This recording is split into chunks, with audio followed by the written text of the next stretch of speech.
It's been over 3 years since the Detroit Lions fired Matt Patricia for his poor performance as head coach. However, though, Matt Patricia, even still to this day, is finding ways to screw the Lions over. We're going to talk about it in today's episode, folks, so stay tuned. We used to be a team no one respected. We used to be a team no one feared. That was then. This is now.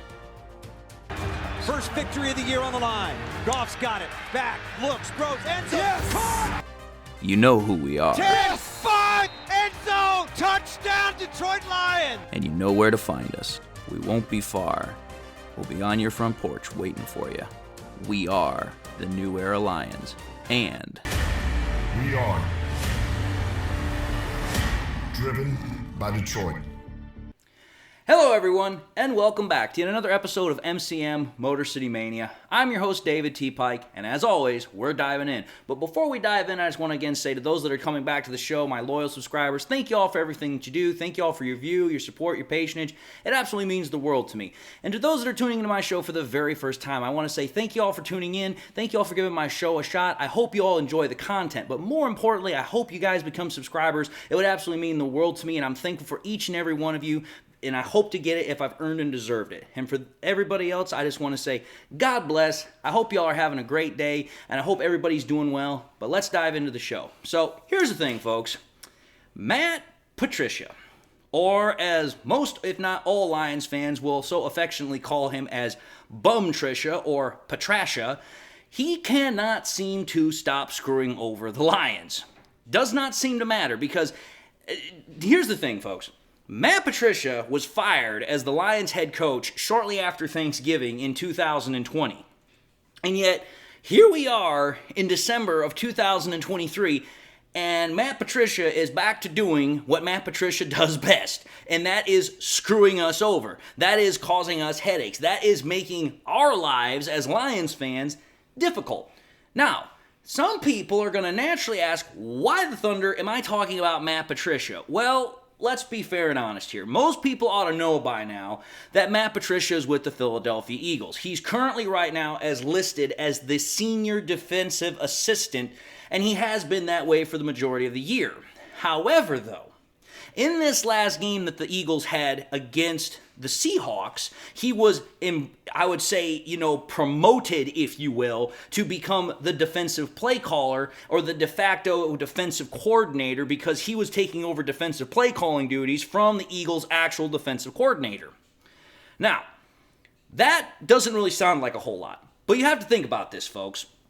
The freaking Eagles just lost their third game in a row, and they lost this last game when they were literally up, I think it was 13 or 14 to nothing at the half, and they literally lost 20-17 if I recall correctly. I didn't watch the majority of the game, but if I recall correctly, they were up by a pretty significant point at halftime.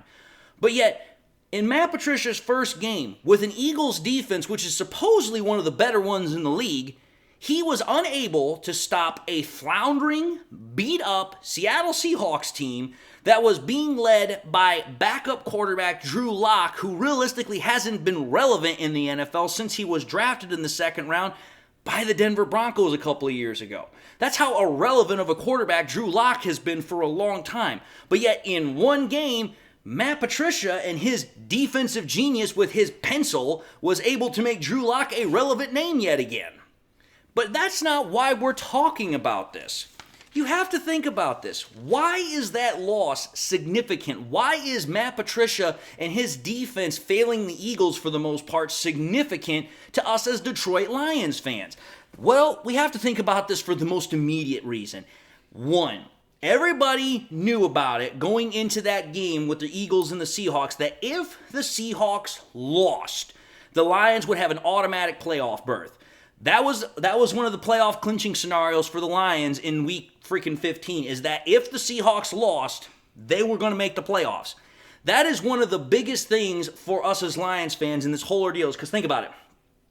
When we fired Jim Caldwell, the whole premise of why we fired Caldwell was because we were told by Bob Quinn, 9-7 is not good enough.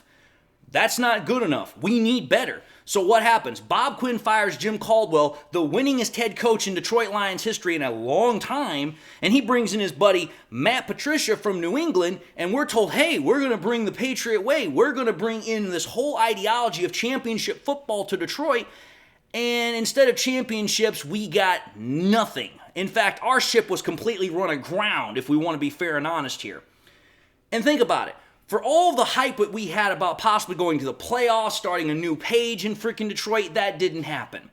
But yet here we are now, 3 years, like I said, after he's been fired, and yet Matt Patricia once again finds a way not to get us a playoff berth when we absolutely want it, and in this case, deserve it. So if you have to think about it, many Lions fans were hoping that we were going to get that playoff berth because we thought, number one, the Eagles should have won that game, but also, number two, it's like, listen, Matt Patricia has got one of the better defenses in the NFL. Surely he's going to find a way to win this game. Surely he's going to find a way to stop Drew Lock. And once again, rather than stopping Drew Lock, Matt Patricia was a lock to fail once again. But this is where it gets even worse. This is why I say Matt Patricia keeps screwing over the damn Detroit Lions. Because what happens here is this loss that the Eagles had against the Seattle Seahawks, this sets up a potentially very dangerous playoff scenario for the Lions. Because you have to think about it here. The Lions are very likely going to finish the year with the number 3 seed in the NFC, which means they're going to have a home playoff game. That's good. Lions haven't had a home playoff game in freaking 30 years. Haven't had a playoff game since 2016. So it's very good that the Lions are likely going to finish the year with the 3rd seed. But think about this, folks, because I sat down and again, I started doing some playoff scenarios. I started doing some playoff situations. And we have to sincerely take a look at this, looking down the road, because I started taking a look at the teams that are likely to get into the playoffs or have a chance to make it to the playoffs. Think about this. Even though the Eagles have lost their last 3 games, take a look at their next 3 games. Probably against some of the worst teams in the NFL. They play the Giants twice and the Cardinals once. Unless the freaking Eagles completely and utterly collapse, those are all wins in my book. And the Eagles, even though they've been floundering the last 3 weeks, they should finish the year 13-4. Then you take a look at a team like the Rams that's in the same exact division as the Seattle Seahawks. They have games at home against the Saints, and then they're on the road against the Giants and the 49ers. They should beat the Saints. They should beat the Giants. Chances are they're most likely going to lose against the 49ers. Then you take a look at us, the Lions. We already know we got 2 games against the Vikings and 1 against the Cowboys. I believe very highly that we're going to beat the Vikings both times, and even though at this point it's kind of more of a question mark about what's going to happen with the Cowboys game, I still think we're going to lose that game. I just think it's going to be a very, very competitive one. But then we have to take a look at another team here, the Seahawks. Here's why. Because the Seahawks right now are 7-7. They're still very much in that playoff race right now, holding on to the ability to be a number 7 or number 6 seed. Well, who do they play over their last 3 weeks? Their next opponent against the Tennessee Titans. That's a likely win. The Titans have been pretty much not the same team for the last 2 or 3 years. Then they play the Steelers. The Steelers are a game that I think they could win, but the real question you have to ask yourself for the Steelers is, who's going to be the starting quarterback for the Steelers in that week? Is it going to be Kenny Pickett? Is it going to be Mason Rudolph, who's starting the next game for the Steelers after Mitch Trubisky got benched against the Colts? Or is it going to go back to Mitch Trubisky again? Nobody really knows. The Steelers are in very, very high flux when it comes to the quarterback position. Then they finish the year at the Cardinals. Again, very likely win. So at that point, the Seahawks, in my opinion, have a chance to win all 3 of their remaining games and finish the year 10-7. Or 9-8. That's what I'm most likely seeing. Well, here's the thing, folks. I started doing the numbers, and I started doing the wins in the playoff scenario computer, and here's the thing. Based on what I'm seeing, this tells me that there is a very high probability that the Lions are going to play against the Seahawks in the wild card round. And I'm telling you this right now. I love my Lions to death. I will support them through thick and thin, hellfire, brimstone, whatever term you'd like to use. But I'm telling you this right now. There is one team in the entirety of the NFC that I do not want to face. It's the Seattle Seahawks. And it's not because necessarily I think the Seahawks are a better team than us, because personally, I don't think they are.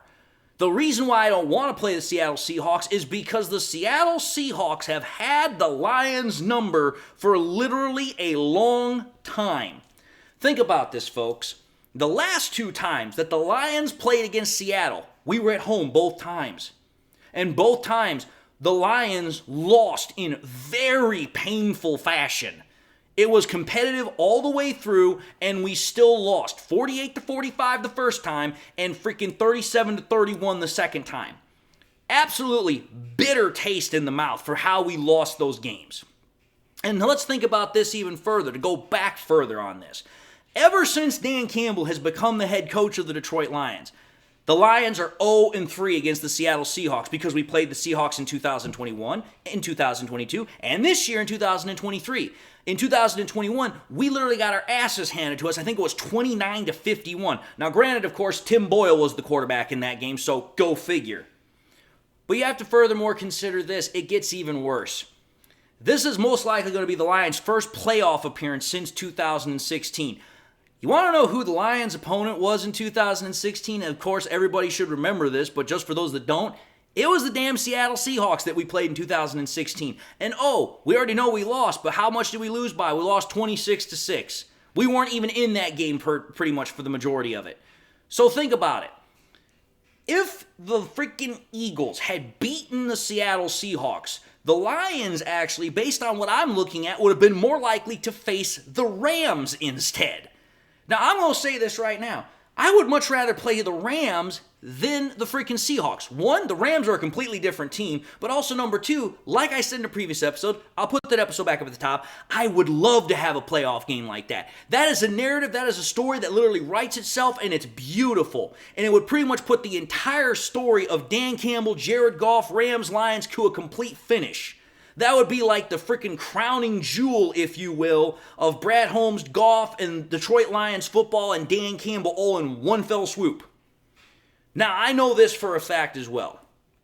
Some will ask me and say, well, David, don't you want the number 2 seed or possibly even the number 1 seed? Oh, sure, I would love to have those. But again, go back to what I was just talking about here, folks. The Eagles are facing probably the weakest end schedule in the entire NFL over the next 3 weeks. They play the Giants twice and the Cardinals once. Like I said, unless they completely, crap the bed and flounder and fall apart, they're winning those games. Because the Cardinals and Giants, they just suck. I'm not trying to be rude, but it's like, listen, the Eagles would literally have to show up sleepwalking to lose that game. Lose any of those games. So that's the Eagles. The Eagles are virtually going to have the number 2 seed this year. Then you take a look at the team that currently holds the number 1 seed, which is the 49ers. The 49ers right now are the NFC juggernaut. They are literally on a roll, and they are steamrolling people. Now, who are their next 3 opponents? The Ravens, which they play at home. Then they're on the road to the Commanders, and then they play the Rams at home. Now, again, I'm going to say this right now. Chances are very likely that the 49ers are going to beat all 3 of those teams. The only team they might lose against is the Ravens. But here's the thing. Even if the Eagles win all 3 of their games and the 49ers lose that one game against the Ravens, the 49ers are still the number 1 seed. So again, the 49ers would have to lose 2 games to even have a chance to lose that number 1 seed. That's how far ahead they are. So for me, it's like, listen, I don't think it's likely the Lions are going to have a shot at the number 2 seed or the number 1 seed unless both the 49ers and Eagles just completely fall apart over the next 3 weeks. And I'm sorry, even though the Eagles are struggling right now, I don't see that happening. So again, that pretty much locks the Lions in the number 3 spot, like I said earlier. So again, you have to think about it. This is why I'm saying Matt Patricia royally screwed the Lions yet again. Number 1, he kept us out of the playoffs for another week. So yay, Matt Patricia. But also number 2, like I said, I'm going to be honest. The one team in the NFC that I definitely do not want to face wild card weekend is the freaking Seattle Seahawks. Because I do not want to see them in the playoffs when we're at home field. Because the last 2 times we played them at Ford Field, we have not beaten them. And to me, that is a recipe for disaster. Because I'm telling you this right now, I don't know what it is, but when Pete Carroll and Geno Smith come into Ford Field, they completely look like a different team. Now, granted, the Lions are a different team than when we played them freaking earlier this year, and they're a different team than when we played them freaking in 2022. But to me, it's like, listen, I would still much rather play the Rams or some other team rather than the Seahawks. Because to me, it's like, listen, regardless of any other circumstance you can say, and you can say that this is just me trying to look away from a good game, a good opponent, I want to win our first playoff game in freaking 30 plus years. And the Seahawks are the one team where it's like, listen, you can forget all logic and reason, because for whatever reason, whenever you try and throw logic at the Seattle Seahawks, they find a way to win. Don't believe me? Ask Eagles fans how that one worked last night. By all thought logic, the freaking Seahawks should have lost that game against the Eagles. And what happened? Matt Patricia happened. The freaking Eagles lost against the Seattle Seahawks. Now, I know Matt Patricia's not the only reason that they lost that game, but it's like, listen, the Eagles are still considered one of the best teams in the NFC, and they lost against a team that's barely holding on to playoff relevancy right now.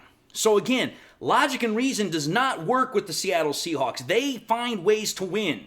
And it's like, listen, I want to win our first playoff game, and I do not want to have a repeat of what we've had at Ford Field the last 2 times we played the Seattle Seahawks. Again, I am gunning for a Rams-Lions wild card visit. That's what I want.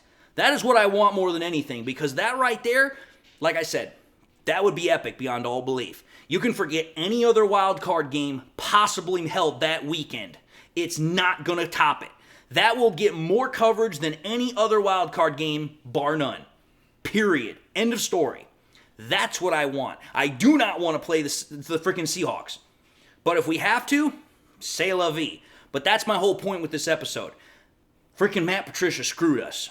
Once again, found a way to screw us. Even at 3 years removed from the Lions head coaching job, he still finds ways to say, oh, let me dig it one more time to the team that fired me. Just saying. But anyway, I just wanted to talk about this because I know some people are like, oh, well, you know what? We still have a shot at the number 2 seed. Let's be realistic. I don't see it happening. And I'm not trying to be a Debbie Downer. It's just like, listen, I don't see the Eagles falling apart. I don't see the Niners falling apart. It's just not something I see happening. I think the Lions are going to stay in the number 3 seed, which then puts us, it's like I said, in a very unpleasant position to play the freaking Seattle Seahawks. Now, it would be awesome if we did play the Seahawks and we won. But again, I would much rather play the Rams. That's just my honest opinion. But anyway, having said that, I'm going to end this episode, and I'm just going to say thank you all for watching another episode of MCM Motor City Mania. If you like what you saw, by all means, I highly encourage all to watch the next episode at the end of this one. I also encourage all, please, to do one of these 3 things: like, comment, and subscribe.